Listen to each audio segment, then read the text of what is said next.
নতুন ক্যাম্পাসের কাজ সেনাবাহিনীর কাছে হস্তান্তরের আশ্বাসে অনশন প্রত্যাহার করেছে জগন্নাথ বিশ্ববিদ্যালয়ের শিক্ষার্থীরা। তবে বুধবার বৈঠকে চূড়ান্ত সিদ্ধান্ত না হওয়া পর্যন্ত বিশ্ববিদ্যালয়ে কমপ্লিট শাটডাউন কর্মসূচি অব্যাহত থাকবে। রাতে সচিবালয়ের সামনে এ তথ্য জানান আন্দোলনকারী শিক্ষার্থীরা। তারা বলেন, শিক্ষার্থীদের ৩ দফা দাবি চূড়ান্ত বাস্তবায়ন না হওয়া পর্যন্ত মাঠে থাকবে তারা। ৩ দফা দাবি আদায়ে সোমবার বিকেলে পদযাত্রা করে সচিবালয়ের সামনে যান জগন্নাথ বিশ্ববিদ্যালয়ের শিক্ষার্থীরা। হাতে স্যালাইন নিয়েই রাস্তায় শুয়ে পড়েন তারা। দাবি আদায়ে দিতে থাকেন নানা স্লোগান। স্থায়ী ক্যাম্পাস না থাকায় নানা ধরনের ভোগান্তি পোহাতে হয় তাদের। বলেন, পুরান ঢাকার অস্বাস্থ্যকর পরিবেশে লেখাপড়া চালিয়ে যাওয়া কষ্টকর। সামান্য হল সুবিধাটা পাচ্ছি না, ক্যাম্পাস সুবিধা পাচ্ছি না।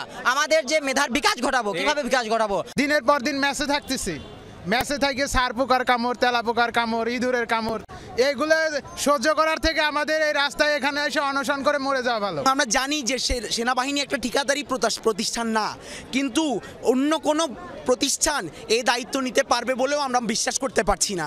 বিকেল গড়িয়ে সন্ধ্যা, দাবি আদায় অনড় শিক্ষার্থীরা। রাতে শিক্ষা মন্ত্রণালয় থেকে বুধবার সবার কথা জানানো হয়। দাবি পূরণের আশ্বাসে অনশন অবস্থান কর্মসূচি থেকে সরে আসে শিক্ষার্থীরা। তবে কমপ্লিট শাটডাউন চালিয়ে যাওয়ার ঘোষণা দেয় তারা। তাদের তো এরকম কথা আমরা আগেও শুনেছি।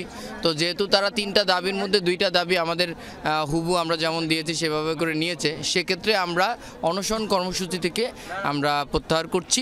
কিন্তু কথা হলো যে যতক্ষণ না এগুলো আমরা একদম স্পষ্ট আমরা দেখতে পাবো বা এগুলো আমরা লিখিত পাবো, বাস্তব রূপে দেখতে পাবো, ততক্ষণ পর্যন্ত আমাদের ক্যাম্পাসে কমপ্লিট শাটডাউন চলবে।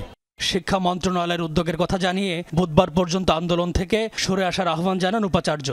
এটা মেনে নিয়ে বাকিগুলো আমরা যাতে এগিয়ে যেতে পারি এবং যাতে বাস্তবায়ন করতে পারি সে ব্যাপারে আমাদেরকে সহযোগিতা করলে ভালো। আর সচিবালয় থেকে যেহেতু এই চিঠিটা আমাদের ছাত্রছাত্রীদের দাবির সঙ্গে মিলে গেছে এবং এই দাবির প্রেক্ষিতে একটা বড় সিদ্ধান্ত এসেছে, এই বিষয়ে আলোচনা হবে এবং কুইকলি এসেছে যে আগামী পরশুদিনই এটা আলোচনা হবে।